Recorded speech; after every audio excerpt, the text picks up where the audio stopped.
talking about like diversity and representation within Hogwarts Legacy, the game, I want to start with the character creator. Some interesting things to note because I read around obviously before the game, and I had read that you can actually make a trans character. That's technically sort of true.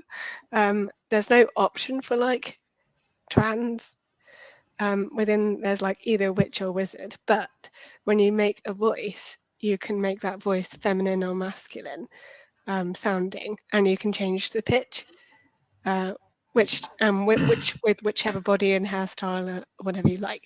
So you can essentially mix and match, if I want of a better phrase, to create the kind of character that you want to play.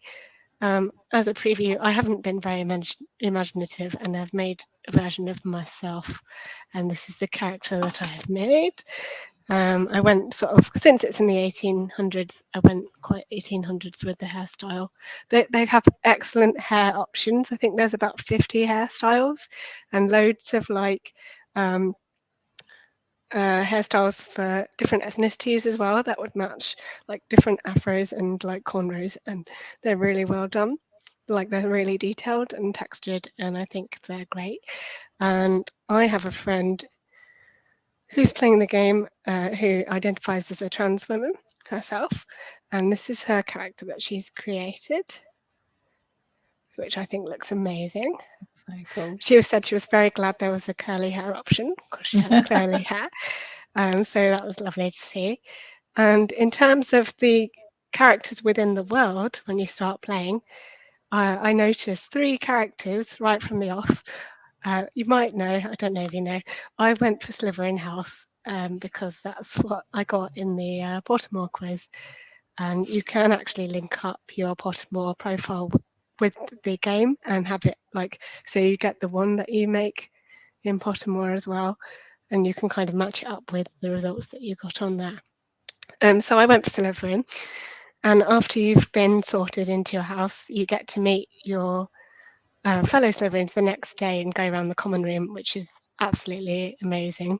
You're basically underneath the castle, and you've got like this cave ceiling above you. You can see out into the lake because you're underwater and see all the mer people and things swimming around in the lake. And you get to go around and say hello to your fellow Slytherins, as I mentioned. One of them, uh, Ominous Gaunt, which is a great name, is actually blind. Which I suspected at first, but then was confirmed later in a different mission. And he actually uses his wand to help him navigate the corridors of Hogwarts because he can't see where he's going. I think the phrase that a character used was that he was born blind. I don't know if that's quite the correct phraseology. I've heard the latest is either sight impaired or severely sight impaired instead of blind and visually impaired. But I think either are acceptable, really. So I thought that was really cool because you could clearly see that something, there was something different about his eyes because they were like looking off in different directions. And I thought, oh, he looks really cool. So that was really nice to see. That was literally within the first hour. And that's, I don't know what the other characters are like because I haven't played as any other houses yet, but that was really nice to see. And then later on, when you do a mission for a Merlin trial, you meet this old lady who's an archaeologist, a wizard or magical archaeologist rather, and she talks about her wife, which is really nice to see, as a very talented witch apparently who works in Hogsmeade, I think. So it's all the stories are like really ingrained within the world. Obviously, it's a really detailed world. You've got Hogwarts, Hogsmeade Village, and pretty much all of the Scottish Highlands, which I have explored a very small percentage of because it's an incredibly large map and it's very beautiful and, as I said, incredibly detailed. And then once you get to Hogsmeade, because you have to go and buy supplies, but they haven't really explained why you've joined as a fifth year. I think that's a mystery I've still yet to uncover. But once you get to the Leaky Cauldron, you get into a bit of trouble with the antagonists of the game.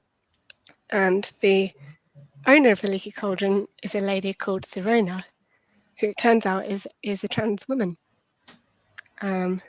which I thought was really interesting. At first, I think I was a bit, well, I don't know whether surprised is the right word. I guess because I didn't know this was going to be happening. I wasn't aware of this character in the game. They have essentially a very masculine voice, and so obviously that is a clear sign of the nature of that character as well. And they do talk about it, about being trans as well. I haven't actually had that conversation yet. I think it comes later in the game. But in terms of representation that was within the first 10 hours of gameplay. So I think it's really interesting to note how early those characters occur. Obviously, it depends if you play in different houses. You won't see everybody, but to have that representation made clear to you pretty early on in the gameplay, I think shows some intention from the developers to put out there that they're trying to include a diverse array of characters within the world. So obviously you guys haven't played it, but I just wondered if you had any thoughts on that in particular. And I will mention, obviously, I've mentioned my friend, and she has been kind enough to share her thoughts on what she's played so far and the characters that we've just talked about. But I'd like to hear if you've got any thoughts as well. Do you want to go first again, Jem? Mm-hmm. Yeah. Okay. I mean, it's difficult for me to really comment on it because does it feel? I think there can be a thing where it just feels like lip service. Yeah. Yeah. I think there have been comments about it being like a token gesture, which, yes. I mean, I can't comment on it because, like you say, I think we can all say we can't speak for the trans community. We're not trans ourselves. So yeah, you would wonder whether it is. I mean, it's obviously making a point. It's making a point, isn't it? So, yeah, and I think when I was saying earlier about sort of being at the sort of edge of the wrong side of history on this issue. Yeah. Excuse me. Then I think there is something about that they have put this character in and these options in. Yes. Is making a statement, even if it does feel a little bit like lip service. It means those characters are there; they are part of that, and I think that does say something about like even though this is J.K. Rowling's creation, we're not going to stop us from doing limit this. Us. Yeah. And I think that is a positive thing. Yeah. And I think it's difficult, isn't it? Because if you didn't have anyone in there, then people would say, "Oh, they haven't got any characters like this." And then when you do, then people say, "Like, I mean, it's just a difficult one." But I think it's good that they have put that in. From my perspective, I think that it does position them in the debate, even if they haven't, been overt about it. I'll tell you what, I'll read my friend's comments because she's been kind enough to share them for this episode, and you can feedback on them obviously as well. So in terms of the character Serena, who is the owner of the Free Broomstick, she said, "It was lovely to see a little representation, even if I feel like this character was specifically created to appease critics of JK. I know there's been a lot of discussion about her name being Sirona, that's Sirona, but honestly I feel that was not an aggressive choice, and whatever they decided, there would have been criticism. I also cannot say how much it helps me to see a woman with something like a deeper voice. I personally feel, and I know this is reflected in the trans community more widely, that there is pressure to pass as my chosen gender. So seeing a character who is living their life with their body is always a positive image, in my opinion anyway." So yeah, thank you for letting us share those thoughts. Yeah. And I think there is an argument, isn't there, to say that we can sit here and debate it as much as we like, but it's not our right to exist that's being debated, and our feelings that are being. And I did think about that ahead of this, and I did think, are we in a position to be able to have this discussion? But then, of course, you can't always. Allyship isn't always about only letting encourage. Let's passing the buck. It has to really, be. in It has some to way. be something that is discussed and actioned by everybody, I think. Yeah. I've been thinking of it like, so women's rights don't, because I'm a cis man, women's rights aren't mine to dictate, to be an authority on. So that's my position starting on most of these things. And it's just, I want to talk about it. We need to talk about it and talk about it and talk about it. And I've come up with a term that I think is what should be, this is what I think should be done in all industries, is LGBT saturation. Because when I've seen 3 trans characters in all of my years of gaming. And when you've only got 3 examples, it's easy to pick at them and go, oh yeah, this one feels crowbarred in. This one is clearly just to their main, a large part of it is they're not just doing it because they wanted to do it, they're doing it because they think, oh, this will be better for us to distance ourselves from J.K. Rowling. Jem, have you finished The Last of Us Part 2 before? No. Okay. No. Where are you in it? I've just got up to Seattle Day 3, literally just started that. So. Okay. So I'm very slow gamer. You have to appreciate this. No, don't worry. Well, that's an yeah. Okay.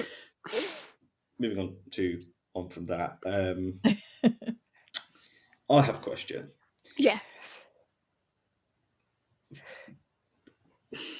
Transphobic people, right-wing people, grifters using trans people as a scapegoat.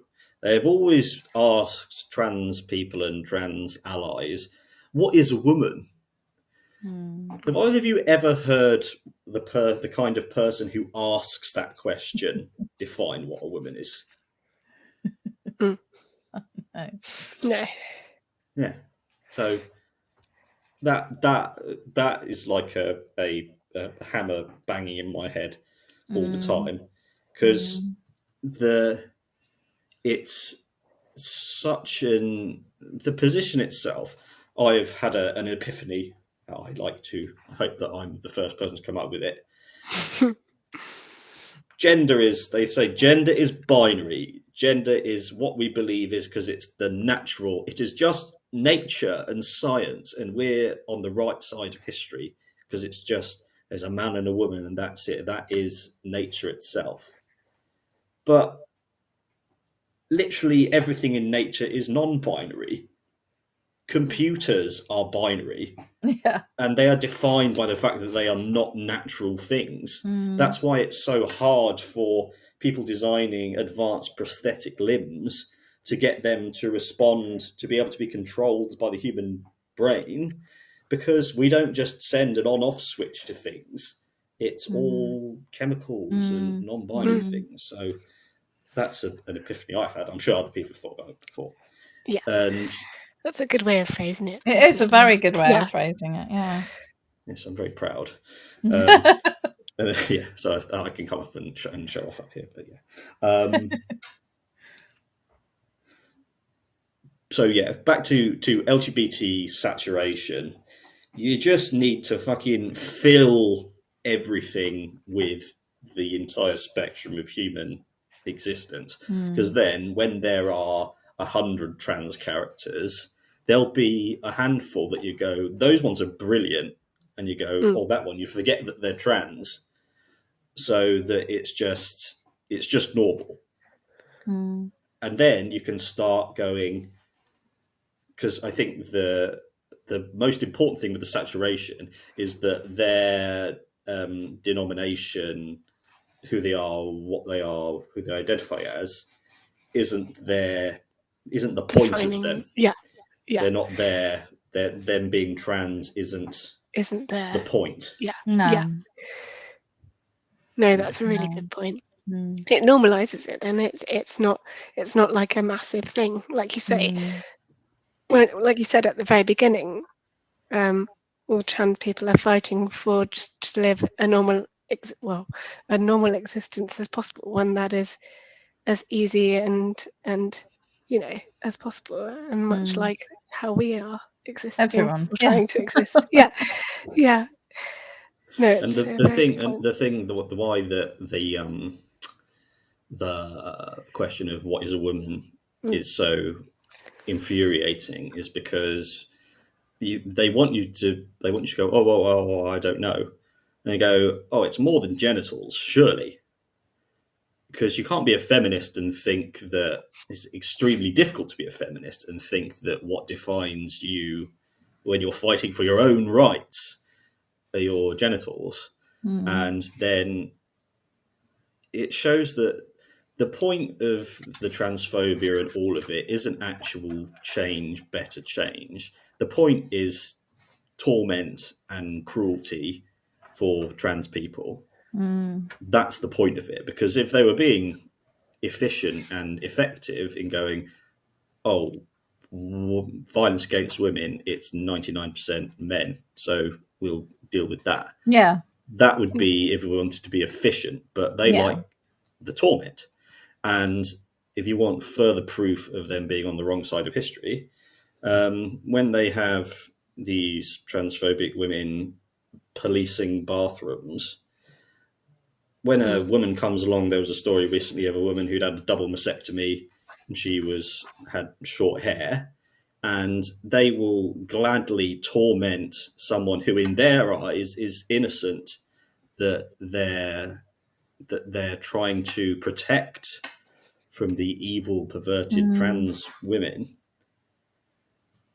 So who's causing the pain? Yeah. I think it's extremely complicated in a lot of ways, and very simple in other ways. And I think that the real struggle that I have is that, well, I don't actually, it's not a struggle for me, but I do dislike the way that the gender critical groups are besmirching the name of feminists, because I'm a feminist because I believe that women are equally, and those who present as women are equally valuable to society as men, and those who present as male.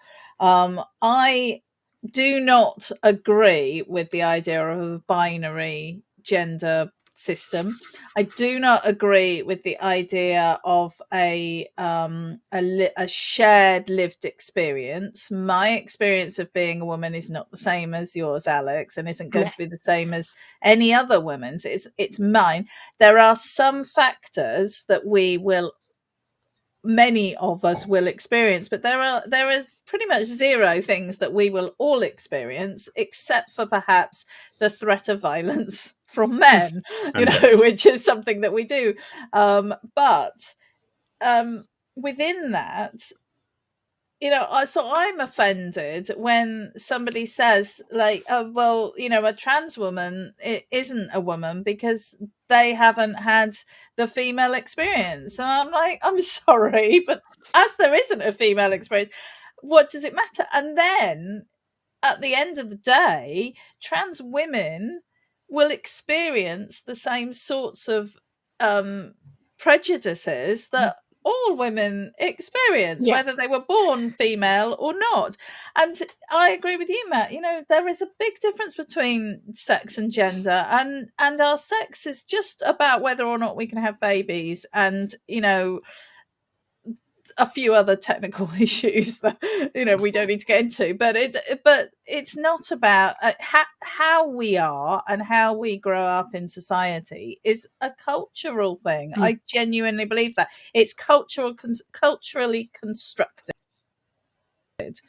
and therefore such thing as a woman, there isn't one single definition, so it's a straw man question put forward by people who are struggling to deal with a world that is increasingly on a spectrum, whether it's your sexuality, your gender, your mental state, your ability to function.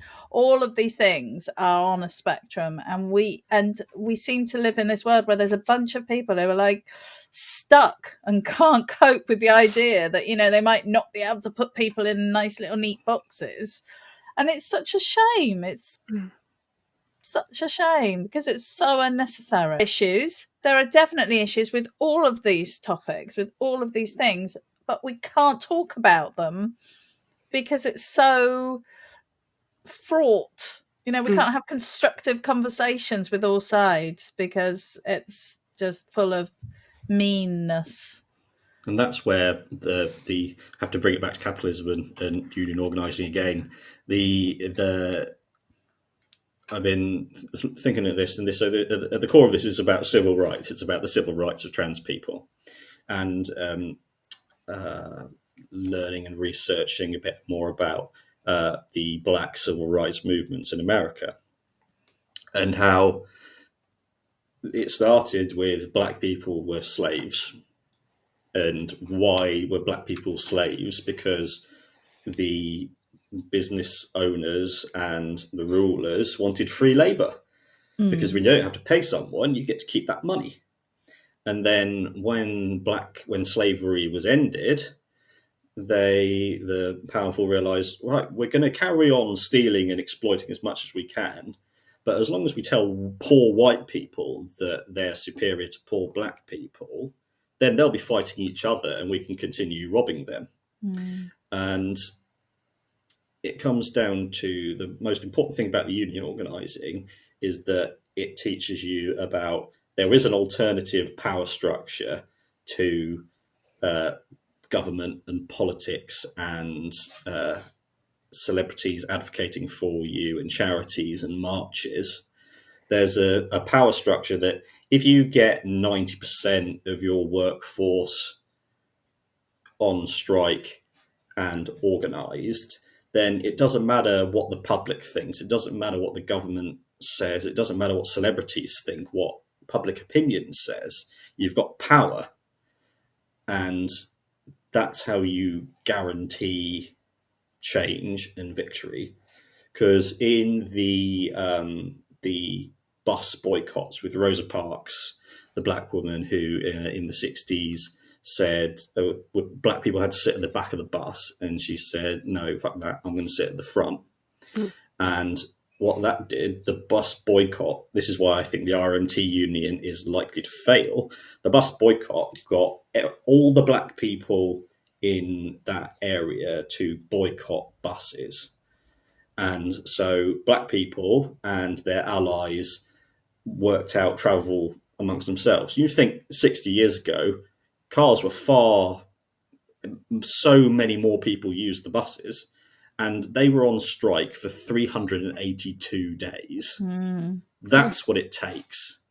And to show that it was about the power of the people organising, when Martin Luther King was murdered, there was a poll done, and I don't know whether it was all of America or whether it was white Americans, and 30% of them said that he brought it on himself because that was part of public opinion. And if you rely on public opinion and public support or the support of politicians, then you're giving your power to other people. And so that's why centering trans people and what they want to do and allying around them and organising with them, and yes, building up public pressure is important, but it's so much more of this holistic movement of building this wider tent, an ever increasing tent, which I think is what is happening with the LGBT community and allies, building up that power base of people. And I really hope that we are moving in the right direction. Indeed. Well, I think that's pretty much everything I had in my list of things to discuss, unless anyone wants to raise anything else in particular about trans rights or Hogwarts Legacy itself or anything else. Speak now, you may speak. If not, we can say cheerio for this episode.